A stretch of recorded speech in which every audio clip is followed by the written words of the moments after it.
Hi guys, welcome to our third session on lead generation for virtual assistants. And today, I'm going to tell you about some lead generation techniques by going through following topics: how to write effective email and LinkedIn outreach messages, how to prepare for cold calls, how to make effective cold calls, how to handle objections and rejections, and what is the role of a lead generator. So during last session, we talked about collecting a contact database of potential clients. And the next step is, well, what to do with the database and the contact information we have in it. So you can send text messages on LinkedIn, you can send emails to these people, or you can call them. So let's take a look at some of the email outreach strategies. And there are a few tips on how to write effective email outreach messages. First of all, craft a captivating subject line. This is your first impression. When this subject line attracts enough attention, there are more possibilities that a recipient will open an email. Then always personalize your greetings by addressing the recipient by their name when it is possible. It shows that you have paid attention to the company, to the person, and actually adds a human touch. State your purpose clearly, so make it evident while you're reaching out, and at the same time provide value by explaining how the recipient will benefit from your email. That's the main part that actually attracts attention of a person. You want to offer a solution to their problem, some valuable information, probably an opportunity that will benefit everyone. So that's the reason why a person would be interested in proceeding in communication with you. Customize the message. So try avoiding any generic templates that can make the recipient feel like they are just another number on some big list. So tailor the email to each recipient. And use a clear and concise language. So also, it's good to create a compelling body, as with any email. So an email would be easy to read. It will be easy to understand what you're trying to say. For example, you can try using bullet points, lists, short paragraphs, and etc. Include a clear call to action. So specify what you want the recipient to do next. For example, would you like to schedule a call, probably reply, or any other action? And offer multiple contact point options. So make it easy for the recipient to respond. You can include your email, your phone number, your social media profiles, if it's relevant. Like, provide the recipient with several opportunities to contact you back. So the main keys to successful email outreach are to provide value, because like I've said, it's the main thing that will attract attention and make the recipient communicate with you further. Personalization, because it makes them feel like you're really interested in them. And clear call to action. So there won't be any misunderstandings what you are supposed to do next. So let's take a look at the example. I won't read the whole email out loud. You can read it now, or you can return it later when you will receive the presentation, but let's just pay attention to some of the main points here. So our subject is collaboration opportunity for your fitness blog. Okay, it attracts attention. It provides some collaboration opportunity, which means some benefit, some profit for a recipient. So see, we address the recipient by name, and then we introduce ourselves, because it's also important to state clearly who you are and what you want. You explain, for example, there is a phrase, I've been a fan of your blog. So you explain why you're reaching out, how you found the information about this person.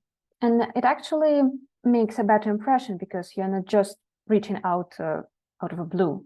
You've been a fan and you want to share your and you want to share something interesting with that person. So that's why you state that you want to reach out to discuss a potential collaboration opportunity. So then you describe your suggestion. So for example, that you developed a 4-week fitness challenge to help the audience jumpstart their fitness journey. So then you ask a person for some feedback, like, please let me know if you're interested, and actually ask them what they would like to do next, like schedule a brief call to discuss the details. Probably they would like to ask you for more information first. That's also an option.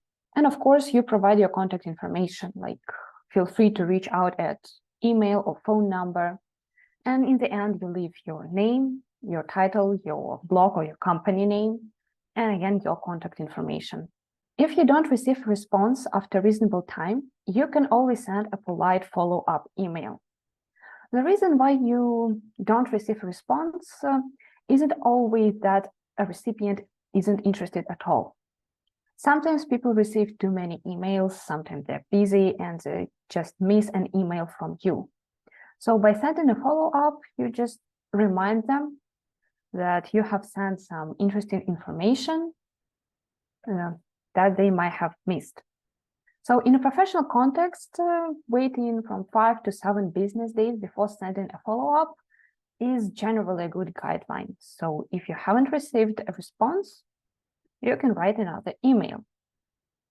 So let's take a look at some simple example of a follow-up email. So again, you personalize email by addressing the recipient by name and adding lines like, I hope this email finds you well. Then you remind about a previous message, that there was some message where you described some suggestion from you. The follow-up is usually shorter than a main email because it's more of a reminder than the information that was in the main email, but you can still quickly recap what was in the previous email. But again, usually there are less details about what you would like to suggest. It's nice to mention that you of course understand that people are busy and there are different priorities and you respect the time of the person that will read that email. But again, it's nice to point out that you will also appreciate the consideration and some feedback. So the first follow-up can be sent after 5-7 business days. So there you can express your interest and again, briefly summarize some key points of your initial message. There are also second follow-ups. They're optional and you can send them after the first follow-up if you still don't receive an answer. Again, they're usually even shorter and you may gently mention previous messages and ask, for example, when it would be convenient for a recipient to proceed with some communication. And in some rare cases, you can also send the third follow-up. So keep it really brief, respectful, focus on the key benefits and why it's in the recipient interest to engage with you. So you can send the third follow-up if you feel that this lead can be really potential, really interesting for your client, for your company, and you really want to start a conversation with them. Now let's take a look at some of LinkedIn outreach strategies. So there are some tips on how to write effective LinkedIn outreach messages. Again, personalize the message. Address the recipient by their first name because it's a sign that you're interested. Also state your purpose clearly, make it evident while you're reaching out. Establish common ground. Probably there are some mutual connections, interests, groups you both follow. Provide context. So explain how you came across the recipient's profile. Again, probably you saw some publication that was really interesting for you, or you both follow some blog or company's profile, and you think that your suggestion, your services might be interesting to the recipient. And highlight your value proposition. So again, briefly explain why the person should be interested in your suggestion, why they should spend time reading your message, and why they should start a conversation with you. And again, personalize your call to action. So clearly state what are the options that the recipient have, for example, texting you back, scheduling a brief call, well, anything that will be good for you. Let's take a look at the example of a connection request. And honestly, this connection request is too big because on LinkedIn, the connection request is limited to 300 symbols. And that's another difficulty,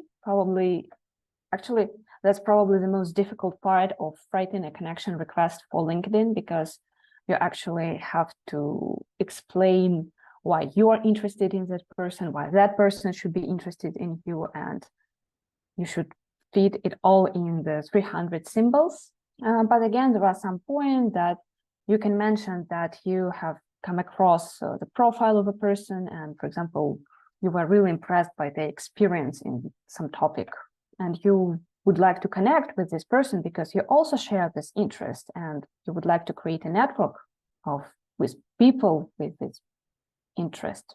Then, if the person accepts your invitation to connect, you can start a conversation with them.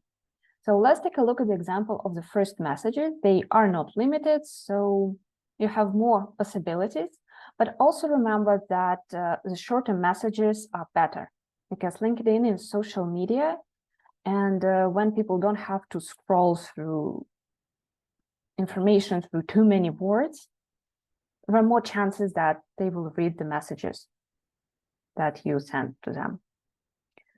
But as an example, you have a nice first message. It's not too big, it's not too short, so there is all the necessary information, but at the same time, it will be easy to read. It's always nice to thank the person for accepting your invitation to connect, because, well, they weren't obliged to, and explain what you're looking forward. Probably you would like also to mention your project or what would be interested to the recipient of your message, and actually provide some opportunities for connecting you back, like, would you like to receive more information? Would you like to schedule a brief call or even a virtual coffee chat to exchange some ideas or listen to your suggestion? Also, as with emails, you can set follow-ups on LinkedIn. For example, you can ask them if they had a chance to review your previous message. Here you can also ask them as a possibility if they have enough time, or probably they would like to postpone this conversation when it would be more convenient for them. Again, you can ask them for their next steps, like calling, texting, more information, and etc. So there are some general guidelines for follow-up messages. So as we have already discussed, after your initial outreach or connection request or first message, it's common to send one polite follow-up within 5-7 business days. Then you have an optional second follow-up that should be concise and may gently mention your previous messages, but on LinkedIn, it's not that relevant because it's really easy for a person to see all your previous messages. And the third follow-up is possible, but rare. Again, if you really feel that this lead might really benefit you, your company, your client, it's a high-value prospect or strategic connection, you can always send a third follow-up. Our next topic is cold calling. So cold calling is a method of a direct marketing and sales in which a salesperson or a lead generator contacts potential customers or leads who have not expressed prior interest in the product or service being offered. So that's why it's called cold calling, because there is no prior relationship or warm introduction to the person that you would like to call.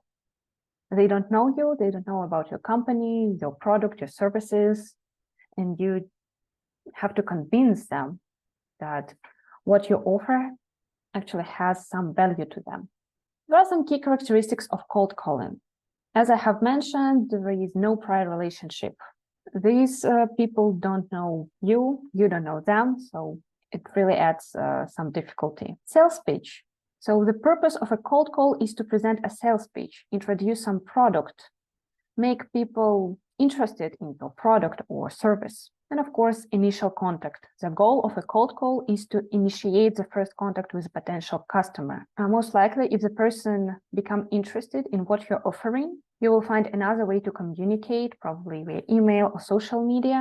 But the cold call is an initial contact, the first contact between you and the client, the potential client, more like an introduction of a product. Cold calling is a prospecting technique. So you also identify potential leads, and you can find out if they can become probably clients of the company.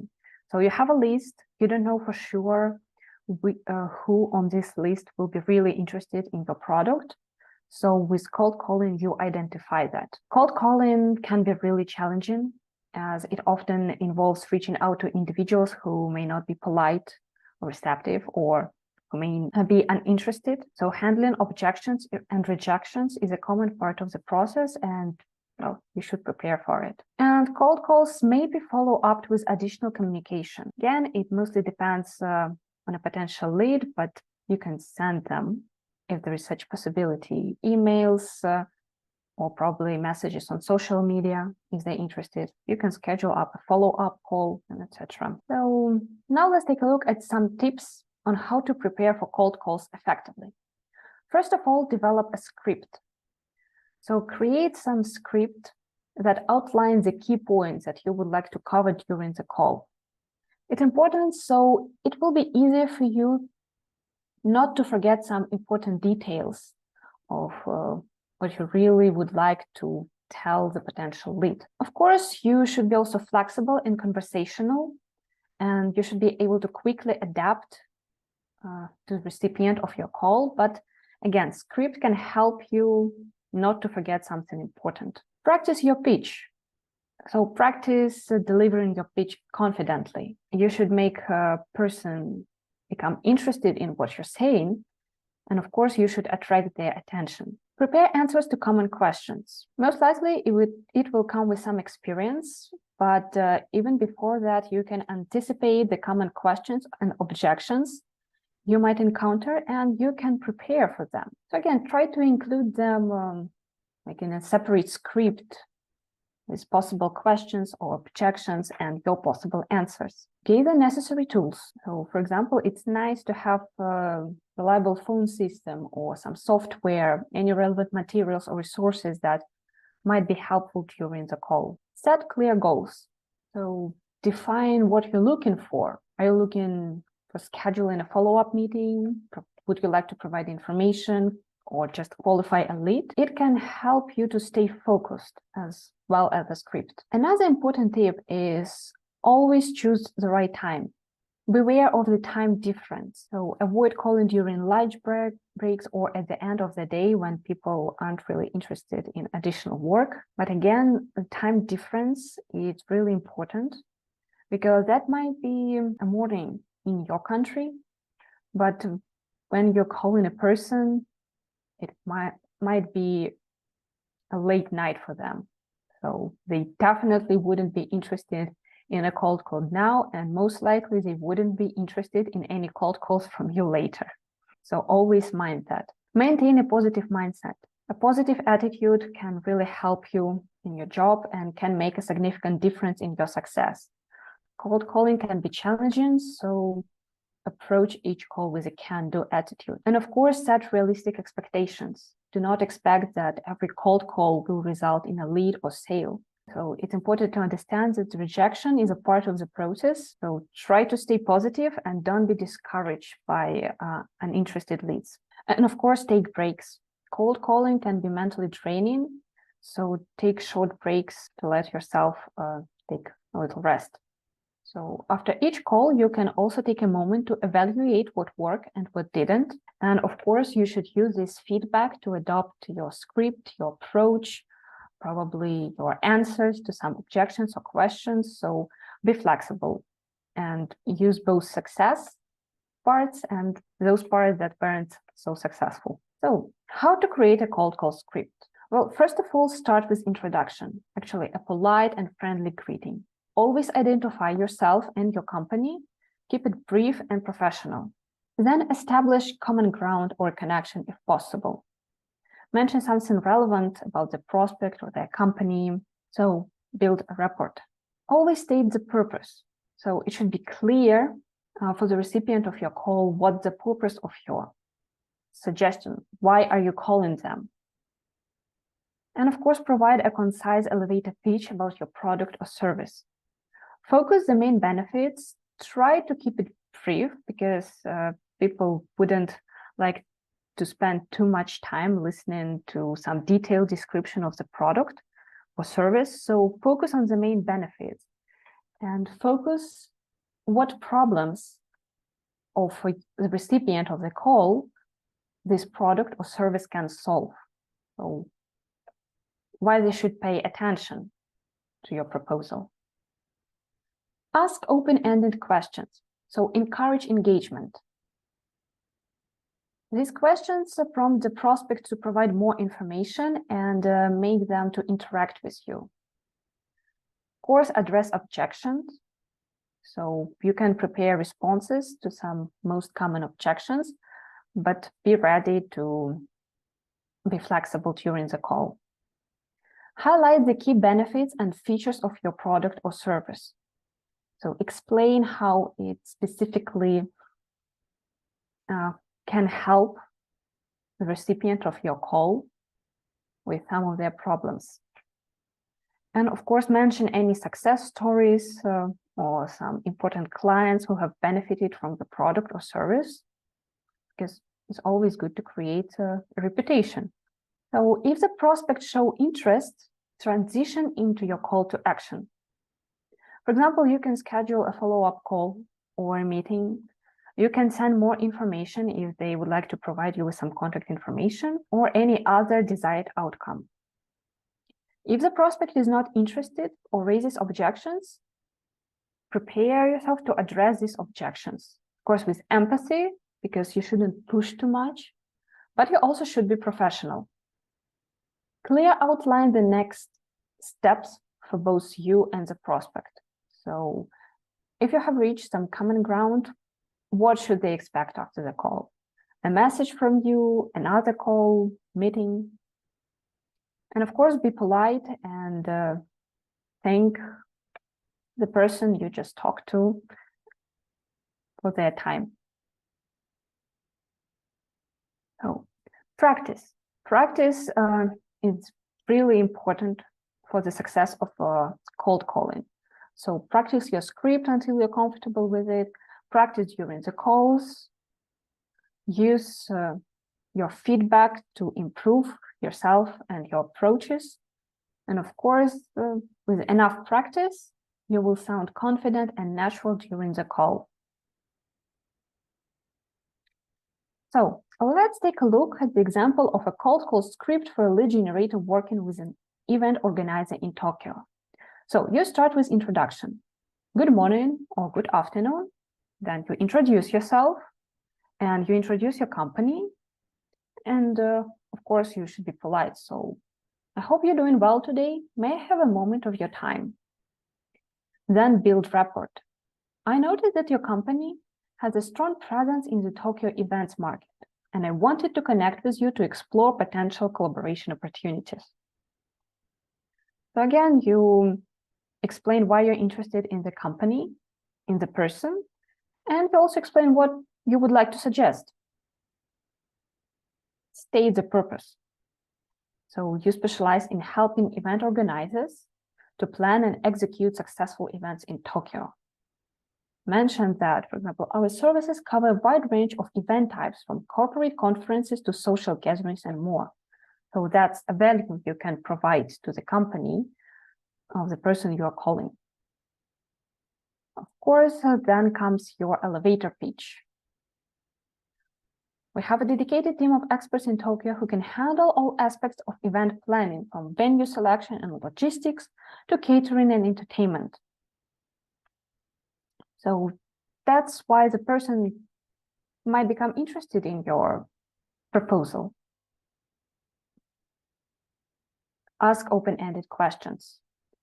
I'd love to learn more about your upcoming events and discuss how we might be able to assist. Can you tell me about any specific events you're currently planning or any challenges you're facing in event organization.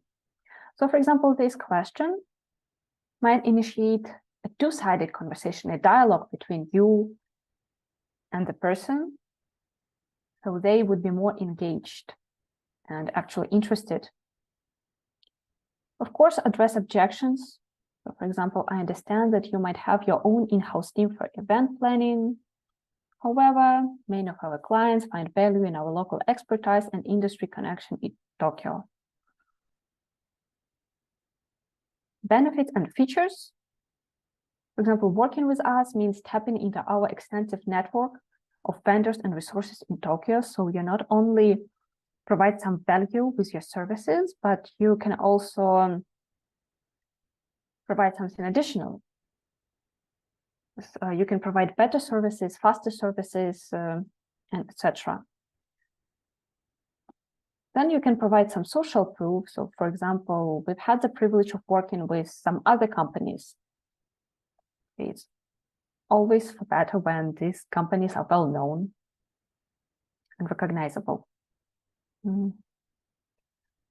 Then you close call by proposing to schedule a call to discuss some specific needs and how your services can benefit the events.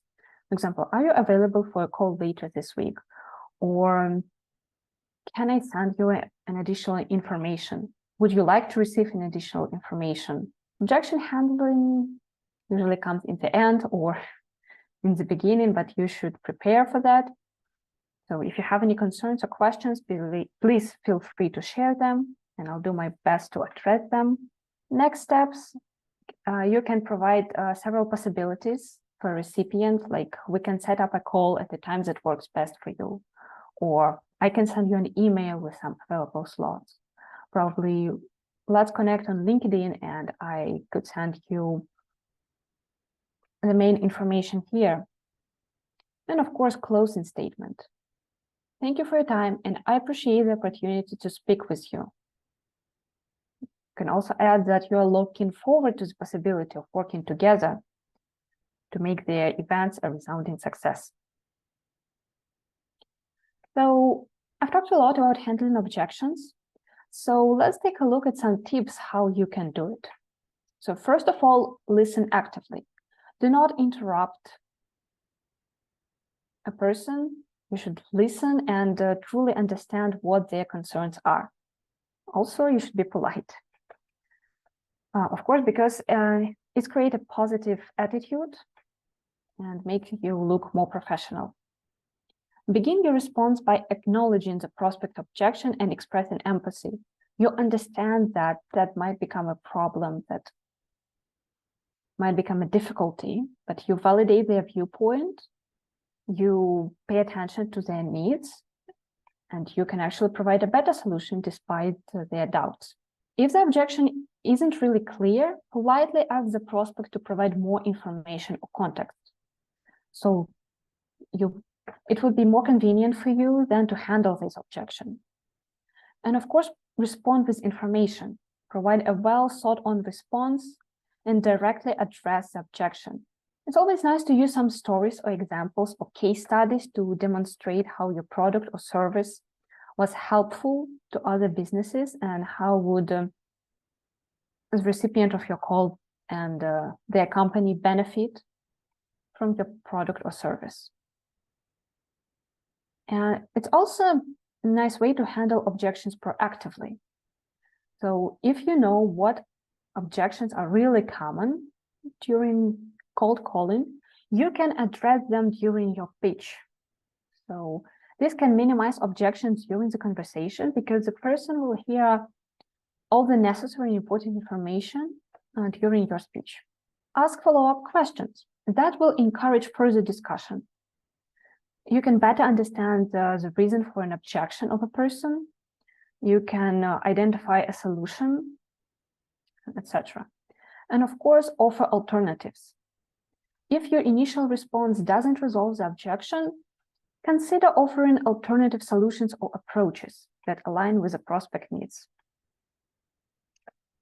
So let's take a look at the examples of some of the common objections and how you can handle them. So price objection, really common thing. So your product is too expensive, we can't afford it, etc., etc. So of course, you can respond that you understand.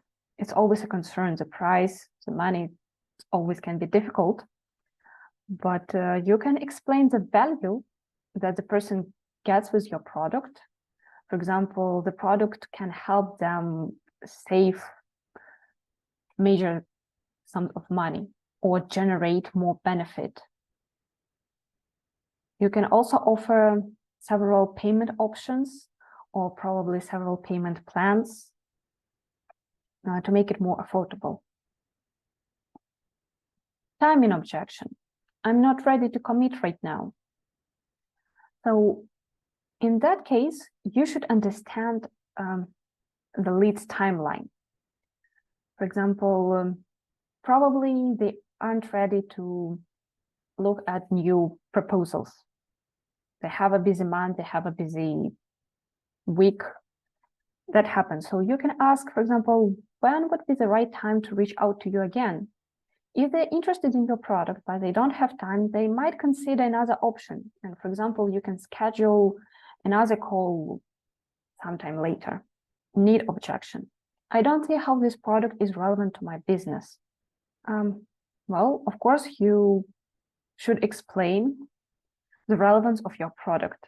For example, many clients initially had similar doubts, but after seeing how a product, and here provide a specific solution, probably it wasn't really clear, they found it highly valuable. Can we explore your specific challenges? And I can show you how we can address them.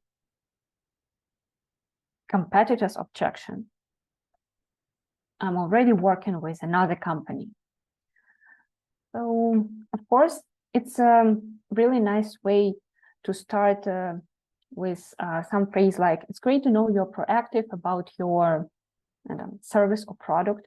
Well, it's not the best idea to criticize the competitors from the beginning, but you can mention what the lead can get with your solution or your product. So probably you can ask questions like, if the lead is satisfied with the quality of the product or service, probably they lack some important features. Probably they would like something additionally. Probably you can provide a better value. Trust objection. I'm not sure I can trust your company. Well, the best way to handle this objection is to provide more information about your company. So, for example, that you've been in business for many years and have served different well-recognizable clients. So you can offer some guarantees or customer support to prove that you wouldn't abandon the client out of nowhere. So you can ask here for some contact information. So would you like to receive some references or more information, or probably a link to the website or blog or page in social media? Budget objection. Our budget is tight right now. So the nice way here is to ask about some budget constraints. Your goal is to work within the budget of the client. And for example, if your company is flexible with different payment options, you can suggest a lead to tailor a solution that will meet their need without breaking their bank. And the rejection, that I'm not interested and I won't be in the future. Well, the thing is, you can't do a lot here. The person isn't interested, they aren't interested in the product and service, they aren't interested in further conversation. So the best way here is to thank them for the conversation, for their time, and tell them that if they need change or they encounter any challenges in the future, they can always contact you, and you always will be happy to help them. So what is the role of a lead generator? The main thing here is that a lead generator isn't typically responsible for closing sales. It plays a crucial role in the sales process by identifying and nurturing potential customers or leads. The primary goal of a lead generator is to generate and qualified lead and then connect them with the sales team. A lead generator does lead identification. So they use various strategies to identify potential customers who have shown interest in a product or service. Like I mentioned, these can involve researching, sourcing leads from databases, websites, social media, or any other available and possible sources. Once leads are identified, it's necessary to qualify them by assessing their level of interest, needs, and readiness to engage with a salesperson. It's also important to determine if a lead meets certain criteria such as budget, authority, need, and timeline. Practically, lead qualification is another task of a lead generator. So lead qualification is a critical step in the whole process. So ensuring that the leads actually are interested and have the potential to become customers. So there is so-called BUND framework, which means budget, authority, need, and timeline. Budget. So determine if the lead has the financial resources or budget available to purchase your product or service.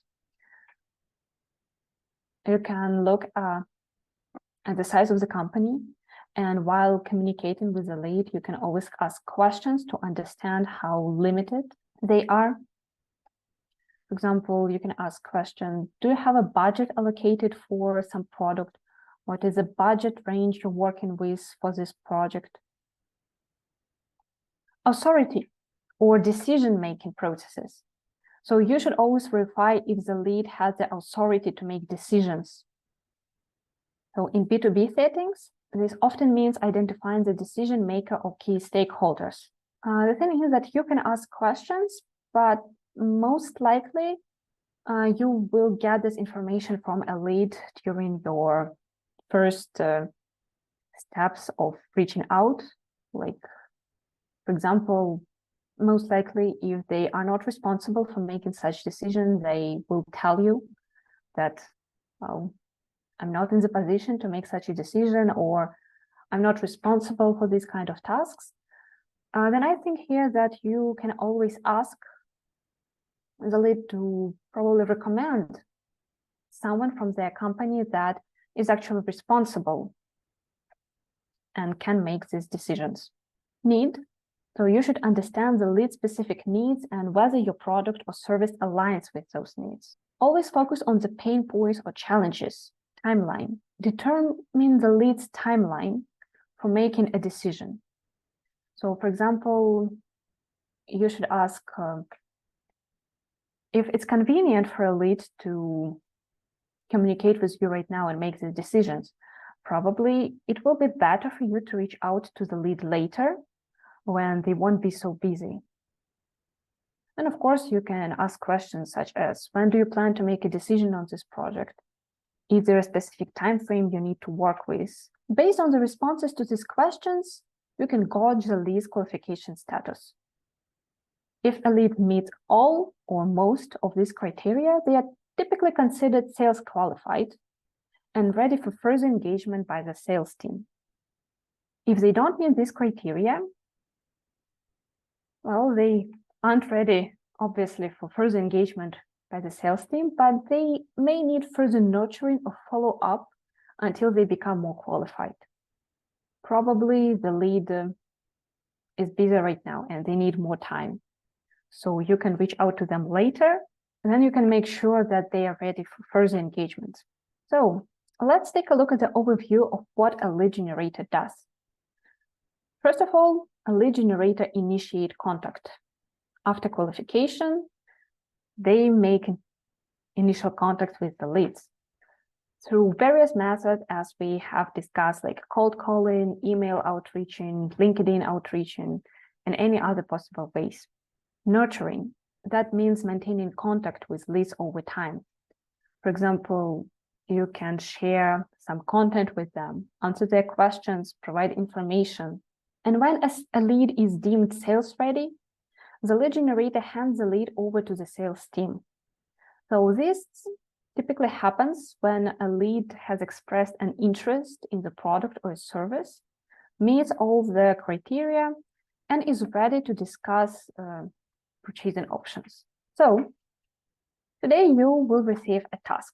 So for the client specified in the task in Google Classroom, you should write, first of all, an email script, then a script of LinkedIn messages, connection request, first message, and follow-up message, and a script for a cold call. All the details will be provided in Google Classroom. Thank you for your attention and see you next time. Bye.